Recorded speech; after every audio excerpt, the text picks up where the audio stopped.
மீண்டும் உங்கள் எல்லாரையும் இன்னொரு பதிவில் சந்திக்கிறதுல ரொம்ப மகிழ்ச்சி. நான் உங்கள் ஸ்ரீராம். ஏற்கனவே ஒரு ஷார்ட்ஸ் போட்டிருந்தேன். அடுத்த பாட்டு என்ன அப்படிங்கிறது.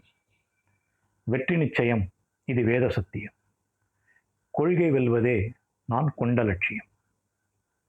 இந்த பாட்டோட பேக்ரவுண்ட் உங்களுக்குலாம் தெரியும். பால்காரன் அண்ணாமலை சந்தர்ப்ப சூழ்நிலை காரணமாக தன்னுடைய பணக்கார நண்பனால் ஏமாற்றப்பட்டு என்ன பண்ணுறதுன்னு தெரியாத சூழலில் முன்னாடி செஞ்ச ஒரு நல்ல காரியம் காரணமாக ஒரு மந்திரியோட சிபாரிசில் பேங்க் லோன் வாங்கி திரும்பவும் தன்னுடைய தொழில் ஆரம்பிக்கிறதுக்கான ஒரு சூழல் இதுதான். இந்த சூழலில் தன்னம்பிக்கையோட அதே சமயம் ஆண்டவன் மேலேயும் நம்பிக்கை வச்சு பாடக்கூடிய ஒரு பாடல் தான் இந்த பாட்டு. வெற்றி நிச்சயம் அப்படிங்கிறது செல்ஃப் கான்ஃபிடன்ஸ், தன் மேலே இருக்கக்கூடிய நம்பிக்கை. இது வேத சத்தியம் அப்படிங்கிறது ஆண்டவன் மேலே இருக்கிற நம்பிக்கை. இப்படி தான் இந்த இரண்டு வரிகளையும் நான் பார்க்குறேன். ஸோ என்னதான் நம்மளுடைய தன்னம்பிக்கை, உழைப்பு, செயல் இருந்தாலும் ஆண்டவனுடைய அருள் அதோடு சேரும் பொழுது அந்த பலன் இன்னும் பிரமாதமாக இருக்கும். மேபி டபுள் மடங்காக கூட இருக்கும். அந்த மாதிரியான ஒரு பாடல் தான் இது.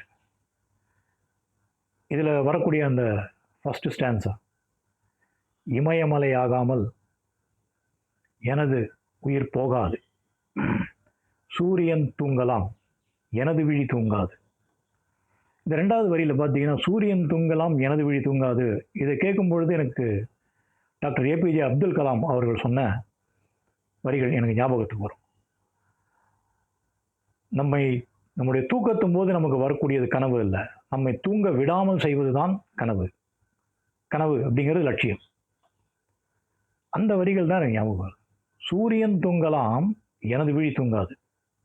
இந்த லட்சியத்தை நான் அடையிற வரைக்கும் நான் தூங்க மாட்டேன், அதை நான் அடைஞ்சே தீருவேன் அப்படிங்கிற அந்த வைராக்கியம், அதுதான் இது சொல்கிறது. வேர்வை மழை திருந்தாமல் வெற்றி மலர் பூவாது, எல்லையை தொடுமறை எனது கட்டை வேகாது, ஒவ்வொரு விதையிலும் விருட்சம் ஒளிந்துள்ளதே. கரெக்ட். ஒவ்வொரு விடியலும் எனது பெயர் சொல்லுது. ஒவ்வொரு விடியலும் எனது பெயர் சொல்லுதே அப்படின்னும் பொழுது நிறைய பேர் சொல்லுவாங்க, நமக்கு ஒரு நம்பிக்கையான வாழ்க்கை வேணும் அப்படின்னா காலையில் தூங்கி எழுந்து இன்றைக்கி எனக்கு ரொம்ப சக்ஸஸ்ஃபுல்லாக இருக்கும், it will be a good day அப்படின்னு சொல்லுவாங்க இல்லையா. அதை குறிக்கிறது தான் இந்த ஒவ்வொரு விடியலும் எனது பெயர் சொல்லுதே அப்படிங்கிறது தான். தூங்கி எழுந்து நாம் இன்றைக்கி நாள் நல்லதாக இருக்கணும் அப்படின்னு நினச்சி கடவுளை மனசில் நினச்சி அந்த நாள் ஆரம்பிக்கணும் இல்லையா. அதுதான் இது சொல்கிறது அப்படின்னு நான் நினைக்கிறேன். ஸோ இது மாதிரி ஒரு நம்பிக்கையான வரிகள் இந்த பாட்டில் அமைஞ்சிருக்கு. இந்த பாட்டில் பொறுத்த வரைக்கும் அண்ணாமலை ஒரு சாதாரண பால்காரனாக இருந்தால் அவனுக்குள்ளே இருக்கக்கூடிய அந்த தன்னம்பிக்கை அதுதான் அவனை முன்ன கொண்டு சொல்லுது. இதுவே ஒருவேளை வேறு யாராவது அந்த சுச்சுவேஷன் இருந்தால் எப்படி இருந்திருப்பாங்களோ தெரியாது. என்னதான் திரைப்படமாக இருந்தாலும் இதில் நம்ம பார்க்க வேண்டியது அந்த தன்னம்பிக்கை தான். ஒவ்வொரு விதையிலும் விருட்சம் ஒளிந்துள்ளது இல்லையா. போடுறது ஒரே ஒரு சின்ன விதையாக இருந்தாலும் அந்த விதை செடியாகி மரமாகி நாளைக்கு ஒரு பெரிய தோட்டமாகி மிகப்பெரிய அளவில் ஒரு காடாக ஆகும் இல்லையா.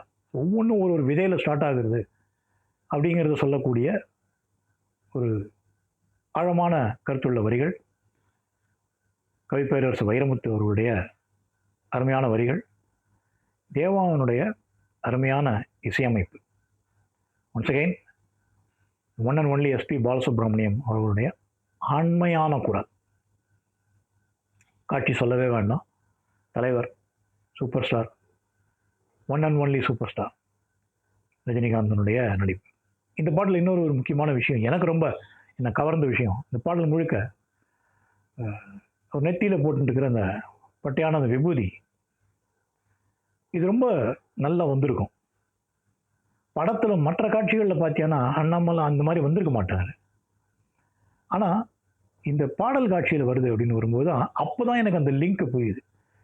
வெற்றி நிச்சயம் இது வேத சத்தியம். அந்த வேத சத்தியம் அப்படின்னு வரும்பொழுது கடவுள் நம்பிக்கையை குறிக்கக்கூடிய ஒரு விஷயமா இருக்கிறதுனால ஒருவேளை இந்த பாட்டில் அவர் நெத்தியில் பட்டைய விபூதி போட்டுருக்காரு அப்படின்னு. பட் எனியோ இது என்னுடைய ஒரு அசம்ஷன்.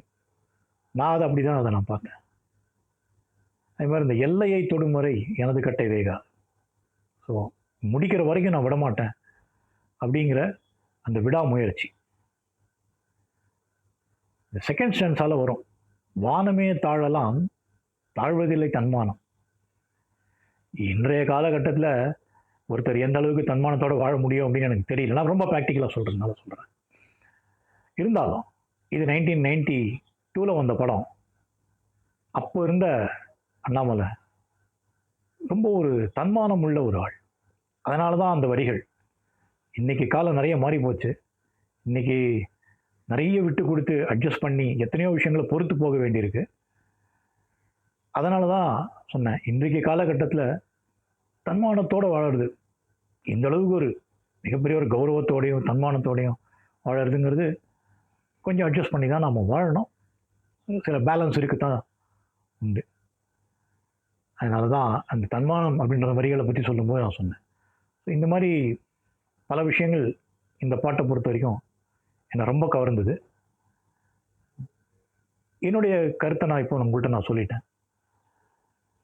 நீங்கள் இந்த பாட்டை கேட்கும் பொழுதும் அல்லது டிவியில் பார்க்கும் பொழுதும், இல்லை 92 நீங்கள் இந்த படம் ரிலீஸ் ஆகும்போது பார்த்துருந்த பொழுது உங்களுக்கு எந்த மாதிரியான ஒரு மனசில் விஷயங்கள் ஓடித்து அப்படிங்கிறத நீங்கள் ஆசை போட்டு இப்போ நான் சொன்னதையும் வச்சுண்டு இந்த பாட்டை இப்போ நீங்கள் திரும்பி கேட்டு பாருங்கள். உங்களுக்கு வேற ஒரு உணர்வு கிடைக்கும். அண்ணாமலை அப்படின்னாலே சூப்பர் தான் போல இருக்கு. எனவே மீண்டும் இன்னொரு பாடல் பதிவில் சந்திப்போம். உங்களிடம் விடைபெறுவது உங்கள் ஸ்ரீராம். வந்தே மாதரம். ஜெய்ஹிந்த்.